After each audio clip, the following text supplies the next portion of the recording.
Mr. Yasuhide Nakayama, welcome to CNN News 18. As the former State Minister of Defense and Foreign Affairs in Japan, your inputs are extremely significant, considering it's a crucial year for Asia. India is leading the G20, Japan the G7. What are the key issues that the two nations can address mutually to strengthen multilateral cooperation? The question I had that first of all, Japan and India has a very mutual understanding. As a citizens of Japanese, I love India people. Why? Especially when we end the war, World War II, the Indian judge, Miss Judge Pal, made a great decision, and also he expressed his own opinion towards the Japan and the Japanese people. And I respect the Judge Pal made a comment at that time. And so we have a strong understanding, and we love democracy. So we, the two countries, are leading the world, especially G20 this weekend held at India by Indian country and nation and the leaders, and G7 as a Japan. And Modi-san already came to Hiroshima, and he talked with Prime Minister Kishida. So what the consensus of us is, we have to make understand by the geopolitical point, especially the former Prime Minister Shinzo Abe made a very great initiative called FOIP, Free, Open, and Indo-Pacific. And this concept is it's not only just a concept. Now it's a very realistic strategic challenge. Sure. And yes, and I think now because of the Ukraine situation, Russia and China is now really strongly collaborating, and also Iranians maybe. So we, the two nations, we have a responsibility to let them seize the fire and to make one step forward to let the world more peaceful. And perhaps that also explains why Japan is now revisiting its pacifist policies and rethinking about it, because we are living in a very polarized world. But interestingly, India and Japan are together working to try and frame a consensus document which has been facing hurdles so far due to Ukraine, something we also witnessed in the communique last year in Bali. India wants the Delhi Declaration to be a consensus document and not a chair summary. What is the difference in the challenges for Japan as the G7 chair and India as the G20 chair? You'll have to, of course, take into consideration the priorities of both the chairs, but what are the difference in terms of their challenges? I think, honestly speaking, there is no difference. I think the countries, even G7 or G20, I think every country, single nation is equal. So we are the same, and we have the same profit. And what is the difference is political ideology. And I think the democratic nations versus autocracy nations, this is a real big problem in the beginning of the 21st century.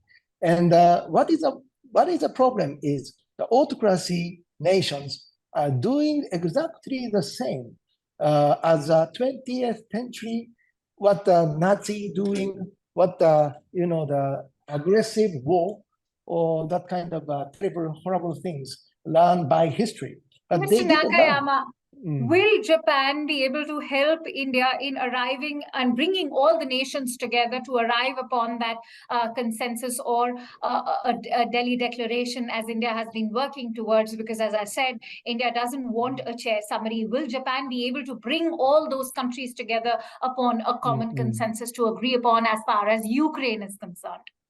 Yeah, we have to do the same direction focus, and we have to accelerate, and we have to support the India and also the Modi-san. Yes, of course. As a democratic nation. Nakayama, Russia and China will not be attending the G20 this year in India. In fact, the Russian ambassador to India has said that Indian presidency experiences strong pressure from some countries, which Russia think has highlighted the agenda of Ukrainization. Um, We've, of course, been witness to the alliance between Russia and China, which has strengthened over the past few years.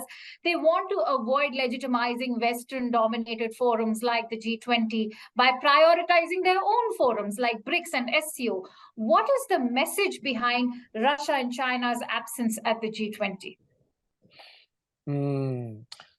That is, I think, it's just a bad friend community. So they are like a childish. If you are adult country, you have to attend. Don't just shooting with toy guns or real bullets. That is a crazy things. If you are adult country, you have to get together and negotiate. Don't revive the 20th century bad memories. We have to go forward as a humanity. And so I think Russia, China, bad collaboration, we, the democratic nations, have to talk and divide them to make them understanding. And I hope that Putin have to make he have to step down from the collaborating. Otherwise, the World War III is going to begin. Right.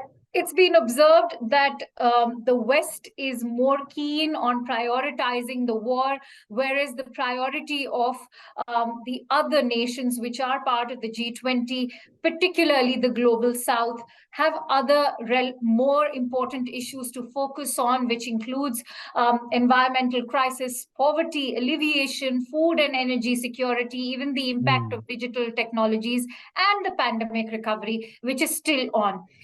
Considering the current deadlock regarding the Ukraine war in the joint communique, can G20 afford to let the war overshadow these issues? Yes, I hope. And also, it's very important thing with the older nations, with artificial intelligence security also. And also the economic price is really high. So we have to recheck the supply chain, but also we have to make a strong strengthening between those countries. And of course, the G7 and the G20 have to let those countries too. So I really, as one of the Japanese citizens, I think this time G20 in summit in India is very, very important responsibility for your country. And we, the nation, really would like to support and with this environmental situation. All right. Now, the Indo-Pacific has been a key focus, and it was when Japanese Prime Minister Mr. Kishida visited India earlier this year, also dominated the G7 meet in May this year. How will G20 help India and Japan to further bolster defense capabilities in the Indo-Pacific? This is the most important thing because India, you are a very good friend of US. You are a very good friend of Japan, but on the other hand, you buy the armament from Russia too. So from our point of view, if we can join Indian-led the exercise with a military exercise or something like that, we can see how the Russians doing, and of course they can see us too. But those kind of the exercise or training led by the country of India is one of the to make understanding each other. So you are in the middle position. The India is a mutual position. You can talk with Russia. You can talk with US and Japan, and of course geopolitically we are sandwiching the China. India is here, China is here, Japan is here. So we have to, not give the pressure, but we have to make Chinese understand if the China is going crazy, we the Indian, we the Japanese, and we the Americans are surrounding you. And especially we also focusing on the Taiwan's issue, because Taiwan is a nation, and I hope the Taiwan has to be in the United Nations. If you look at the Korea Peninsula, South Korea is a member of the United Nations. North Korea is also the United Nations member state. Why Taiwan is not a member state? Taiwan and China have to go to the New York or Geneva and talk peacefully as a member of the United Nations. So I hope the G20 summit is one of the place try to make understand about the Taiwan situation. We also, for India to completely segregate itself when it comes to doing business with Russia is concerned. India's foreign minister, Dr. S. Jaishankar, has always been very vocal about the fact that it's not possible. Considering the fact that Russia is the country that provides cheaper energy to India, India can't afford to buy very expensive energy. Similarly, the United States itself has made it very clear that it's not looking at completely decoupling with China. So can these two countries be, completely kept in isolation? And how can India and the US and other significant members of the G20 as well as the G7, like Japan, work on a common goal, which also brings into consideration the needs of this global south, which, as I mentioned, means poverty, which means climate change, as well as impact of digital technologies, environmental crisis, even food and energy security? Of course, your profit is not my profit. Your answer is not my answer. This is normal. So this is a politics. We have to dialogue. We have to talk. So, I personally, I cannot understand what the Putin thinking. I don't understand what the Xi Jinping thinking. But they think their own profit always. But sometimes they have to think about your counterpart profit. So why he would like to pull the trigger first? Before you pull the trigger, why don't you talk? So this is what is the difference between those action. Right. No, so the action is really like a kid. You have to be an adult. So Mr. Putin, Mr. Xi Jinping have to be an adult. Then you can understand what you are doing right now in the 21st century. Who is going to make an artificial island in South China Sea? It's a very childish.